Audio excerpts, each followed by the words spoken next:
Wow, you got really offended there, Dan. No, I didn't. Not offended. You're just wrong. The New Show 4. I'm Joe. I'm Alan. And I'm Dan. And we're back. And we've got some questions for you. You can submit those questions to us either via email, show@thenew.show, or on Twitter. We are at AskNewShow. And do let us know if you want to remain anonymous. We've got quite a few anonymous ones this time. But otherwise, we'll read your name out. If you want to support creation of these episodes, then you can go to patreon.com/AskNewShow. And that is very much appreciated. So the first one then. What's your favourite song and why? Are we only allowed one? Like, seriously? Yep. Yep, you've got to pick one. Well, I'm not going to. I've got about 7, and I'm not going to pick one. So there. You have to pick one. It's difficult because there's different songs for different occasions, and some of them evoke good memories of the past, and some of them evoke awful memories, and some are just really awesome songs that I love hearing. But I guess if I had to pick one, then it would be Eagles' Journey of the Sorcerer, which is theme music used by Hitchhiker's Guide to the Galaxy on the radio show many years ago, and they've continued to use it all the way through all the radio programs. And it's you only hear a little snippet, but there's little bits of it throughout Hitchhiker's Guide to the Galaxy that you hear, and the full song is excellent, and I love it. And I guess that would probably be my favorite of all time. Because of the association of Hitchhiker's Guide, which you really love. Partly, I think it's partly the association with that, and also the very first Ubuntu Developer Summit I ever went to in Seville. I didn't know many people there, and we're sat in this conference center, and it was a break time, and there wasn't much going on. And one of the developers went over to Mark Shuttleworth's machine, which was connected to the hi-fi system, and went and found a song and put that on. And it kind of brought together a few things, because I thought, okay, these are my people. If that's the first song that they pick when they're playing something just to, get everyone cheered up, because it was very quiet. And it's also something I really liked in Hitchhiker's Guide to the Galaxy. Then I thought, yeah, this is good. I'm in the right place. So yeah, it cemented a bunch of memories, and I just like the song as well. I hate favorites questions so much because it is impossible to pick favorites, and especially for a song. Like Alan said, songs are very circumstantial, I think. So that's tough because life is so different. So how can you pick one song that could fit every moment? I don't think that's possible. But if I have to choose a song that's like, this is the song I get to listen to for the rest of my life and only this song, then I'm going to have to choose something that like gets you pumped to do stuff. So I'm going to go with Move Bitch by Ludacris. Fair enough. And just because it gets you pumped and it's up-tempo or whatever. Yeah, and I do it with my sister at karaoke, so. Okay. Right. There's a little bit of family bonding there. All right. Well, mine is quite depressing compared to your two then. Mine is Time by Pink Floyd off Dark Side of the Moon. And it's because of the lyrics of it. It's a good tune and it's a good song generally, but the lyrics really just hit home with me. It's about it's about a few things, but one of the bits of it is about being young and being carefree and thinking you've got all the time in the world. And then one day you find 10 years have got behind you. No one told you where to run. You missed the starting gun. And it just is so fucking true. Like, just suddenly you find yourself in your 30s and it's like, shit, where did my 20s go? And then presumably the same thing happens whenever you stop to actually take stock of your life or whatever. And it just hits home so well for me. If you couldn't pick any of your top 3 Linux distributions, which one would you pick next for personal use? This feels like a weirdly contrived question. It's almost like they know exactly what my favorite would be, and they can probably guess either from past answers or from other things I might say what the next couple would be. And it's almost like they want me to pick a shit distro or they want me to pick one that they know I don't like, because if they're asking me for the one that's after my top 3, well, there's a reason they're my top 3. They're the 3 I like. And the ones that come below the 3 that I like are the ones I don't like. Like, duh. How? It's a daft question. And I'm almost on the verge of not wanting to answer it, but I will. The real problem I have is I can't think of what would come after. And everyone's now shouting, yeah, but what about this? And what about that distro? So, okay, I'll answer you. I don't want to put Manjaro there because I feel like there's too much admin to do, because it's Arch-based and you have to go and read some stupid blog to find out whether you can update today or not and whether it's going to work or not, which is insane. I wouldn't pick Fedora because it feels a hostile distro to pragmatic users like myself who want to install both free software and some non-free software, and it makes it actively hard to do that. And so that's out the window. SUSE has admin tools that are stupidly complex and are completely user hostile. So no, I wouldn't use that either. You know, keep throwing them at me and I'll have a good reason why I don't use them. And that's why they're not in my top 3, because I don't want to use them. So I find it really difficult to answer this question because there's a good reason they're not in the top 3, because I don't want to use them. Well, what are your top 3?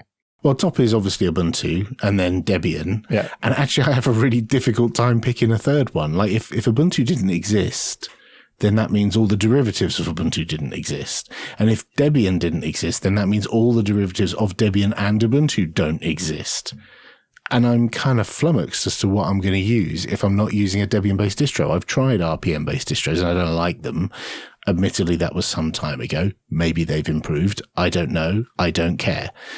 I'm not sure what I would pick.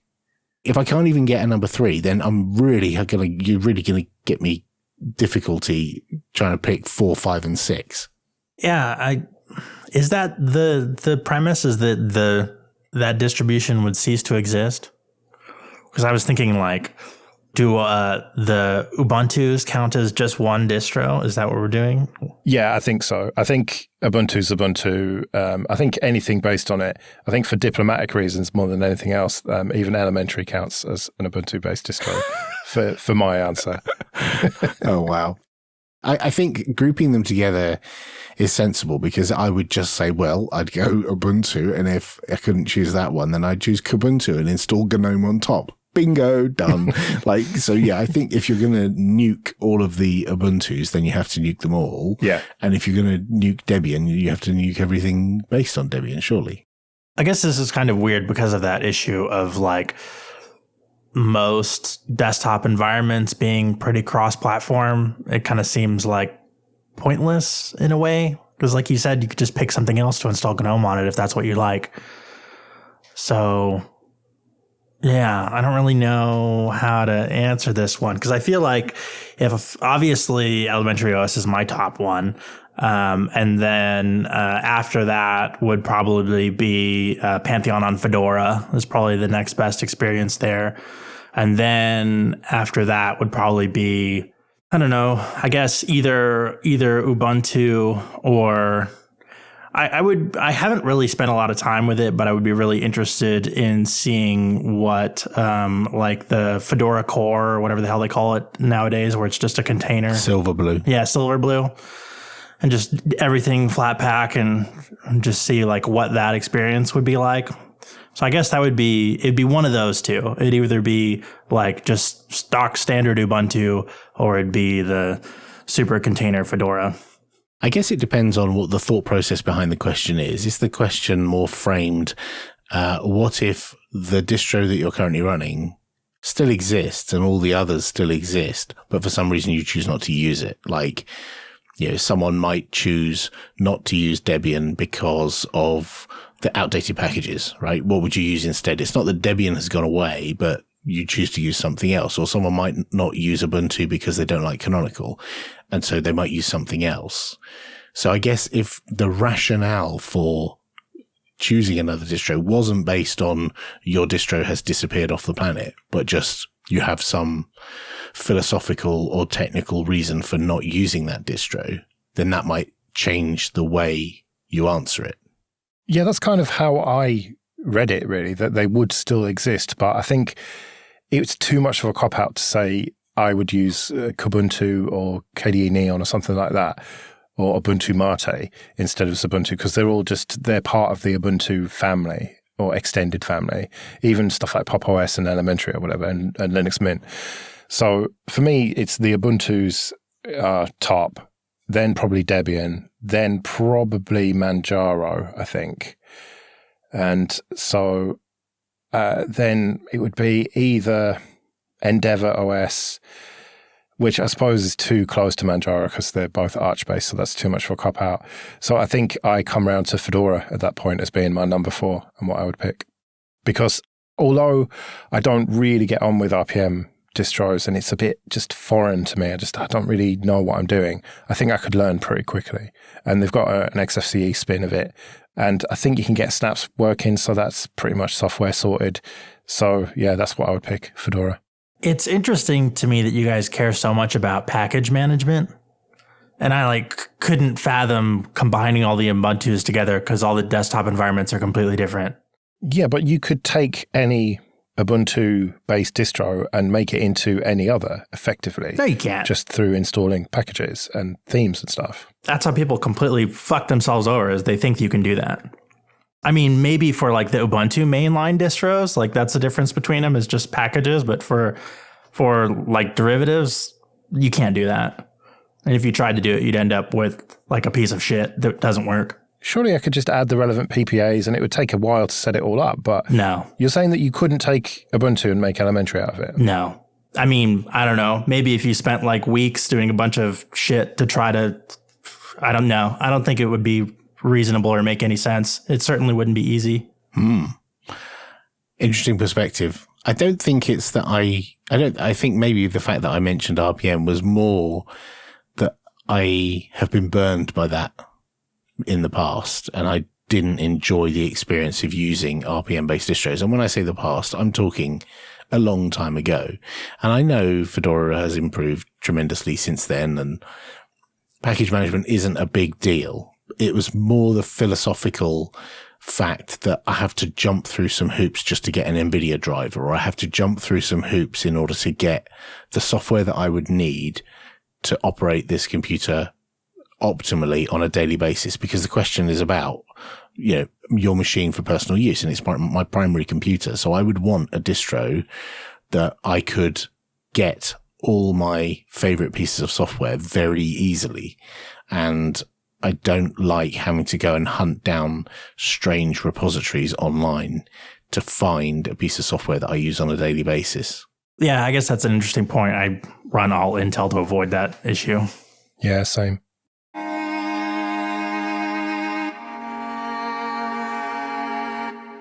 Do you cheat in video games? Oh, God, yes. All the time. For decades. I used to, on the Sinclair Spectrum, where games were loaded in from cassette, you could load the binary file and then scan through it and figure out which memory addresses contained the number of lives, and then develop a patch called a poke, and you poke that address with 255 and you've got lots and lots of lives. And so, yeah, I used to cheat on the Spectrum all those years ago. I remember having a team building day where we played Doom at work some years later, and I managed to enable God mode for myself, and I'm flying around killing everyone with big guns, and someone said, "Hey, what's that thing that just flew past me?" I was like, oh shit. They discovered that I was cheating in the game, and I quickly had to disable that. They were like, "Hey Alan, that's not on," as part of the team building exercise. And more recently on Grand Theft Auto, I often launch one of the Grand Theft Auto games, and while it's launching on my phone, I will do a quick search for whatever the things you have to type in or button presses you have to get all the weapons, or to get a helicopter or something, and then I'll just jump in a helicopter and shoot people and destroy stuff. And it's a good release So I consider that cheating because I'm putting in cheat codes or whatever you want to call them. I'm not actually linearly playing the game. Well, yeah, that's the thing. There's two types of cheating in games. There's either cheating to gain advantage over your opponents who are real, and then there's cheating to enhance the experience that you're having.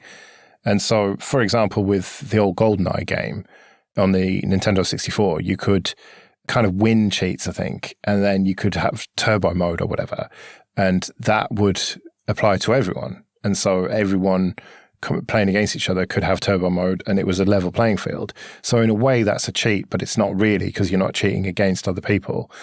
And, you know, I think GTA, if you're playing on your own and you've got a helicopter cheat or whatever, that's fine. But I don't think it's right to cheat in competitive gameplay. Well, yeah, I'm inclined to agree with you. I run a game server for a popular game. I say popular game, it's not that popular at all, called Open Spades. And the server is written in Python, and they've had to add all manner of additional scripts and patches in order to counteract people who cheat. And this is like a tiny game that's played by only a few hundred people at any time online globally. And someone will come along with a patched version of the client that is able to shoot through walls from the back of the map, straight across the map, and headshot somebody else. And they'll just sit there and headshot everyone, making the game impossible to play. And so, yeah, it makes it fun for that one person, for some value of fun, but completely frustrating for everybody else who's trying to play the game and have fun. So yeah, I completely agree with you. If you're playing a multiplayer experience, unless everyone's in on the thing and you're all dicking about in the game and trolling each other, then yeah, totally. I don't think cheating online is a good thing, but cheating in order to give yourself extra stuff, totally awesome. Yeah, do it. I guess it depends on what do you mean by cheat. And I guess there's a lot of different ways to define that. And I don't know if you guys are familiar with like speedrunning communities at all. Yeah.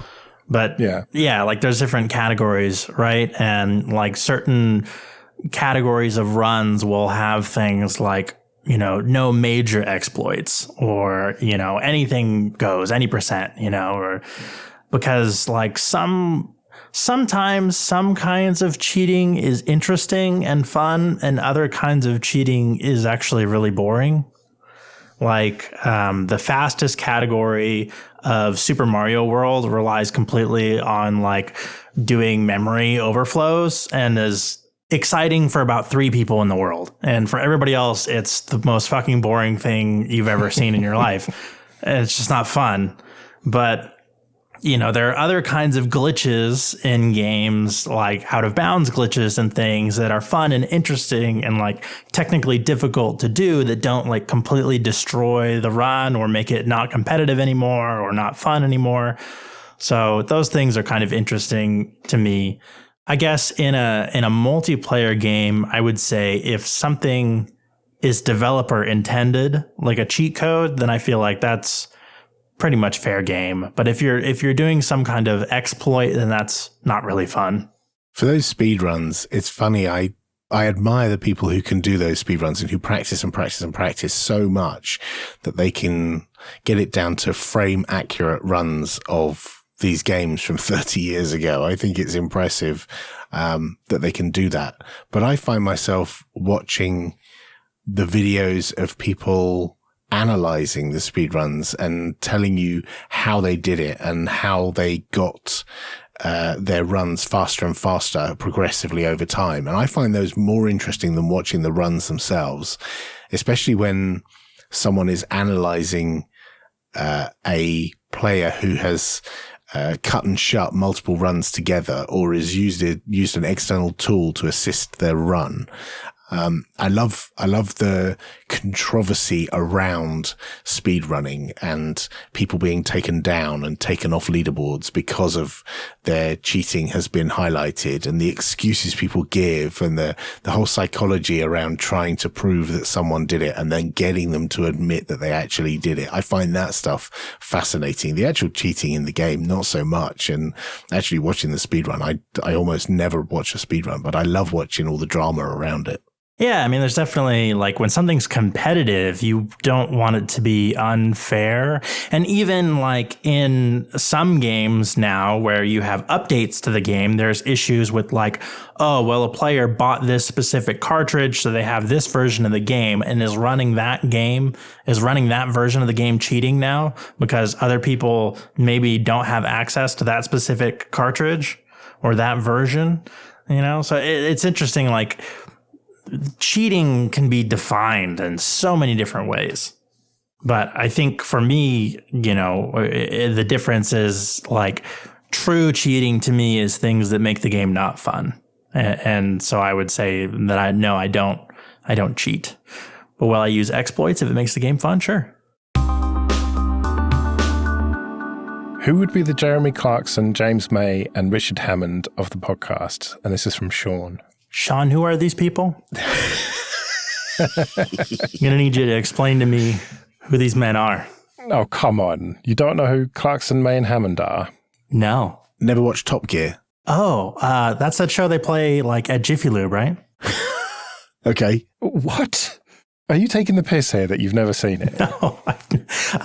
Like I said, I've seen it at the Jiffy Lube while I'm waiting for my oil to change, but no, I've never voluntarily watched this program. I can't believe that you have never seen this show, but okay, so you have to sit this one out. To me, it seems very clear that Popey, with his tinkering with old shitty ThinkPads, old excellent ThinkPads, is James May. I'm glad you gave me James May. Thank you very much. Yeah. Dan is clearly Hammond, the young, hip one. Yes. And I'm the fucking arsehole Jeremy Clarkson who gets into trouble and gets fired and then makes you lot all come with me to the new independent platform.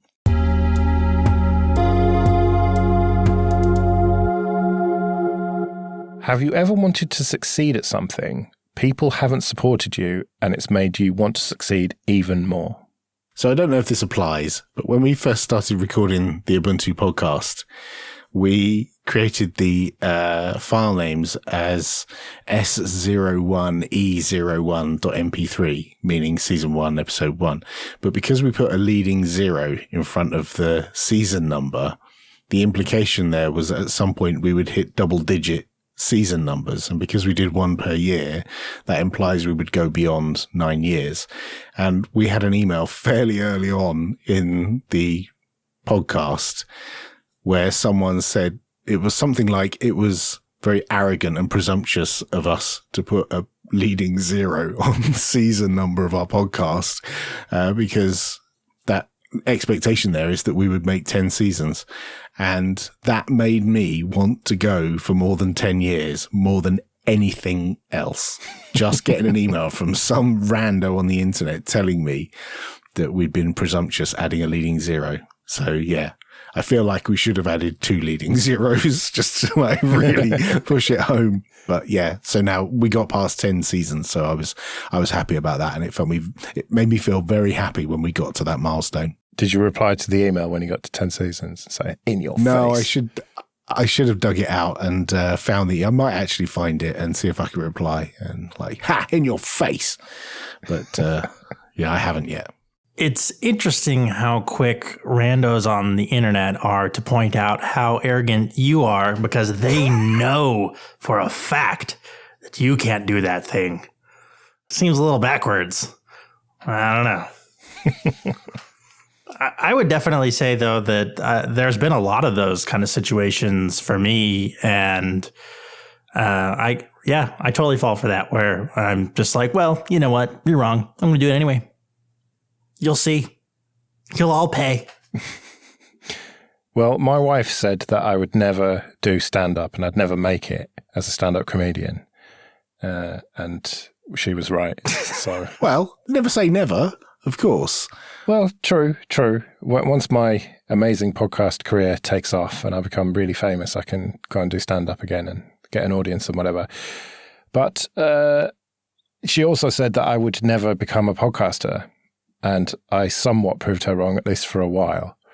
That did really drive me on, though, just wanting to prove her wrong, basically. And so, yeah, you're right about never say never. I do still secretly, not so secretly, harbour dreams of doing stand-up comedy. And part of the reason that I want to do it is to prove her wrong, because she was such a naysayer. I think given that there are popular comedians like Greg Davis, who had a past career as a teacher and is now a comedian and like full-time comedian and comedy actor, I think it's perfectly reasonable to think that anyone else can have a career change from whatever they're currently doing and become a comedian if they study and have funny bones. I don't think it's, because it wasn't the career path you chose early on, or it wasn't the career path you were successful first of all, doesn't mean you can't become successful at that later on. Yeah, especially if you temper your expectations. Like I was talking about before with being a musician, if you accept that you'll have to travel around loads, doing small gigs, and you can just about scrape by and pay the bills, you're not going to be famous on TV necessarily. But I don't think that it is an unreasonable ambition to become a touring comedian. I don't think I would necessarily want to do that, though, is the problem. I'd want to be sort of, Peter Kay level, where he can just do 30 nights in his hometown and then just go and sleep in his own bed. You sound very much like all of the youth of today who want to skip all the hard work and jump straight to being famous on the internet for something. Yeah, exactly. No, obviously I know what's involved with it and all the touring around and everything. And that's why I went into podcasting, where I can just sit on my ass in my own flat and build up my career that way.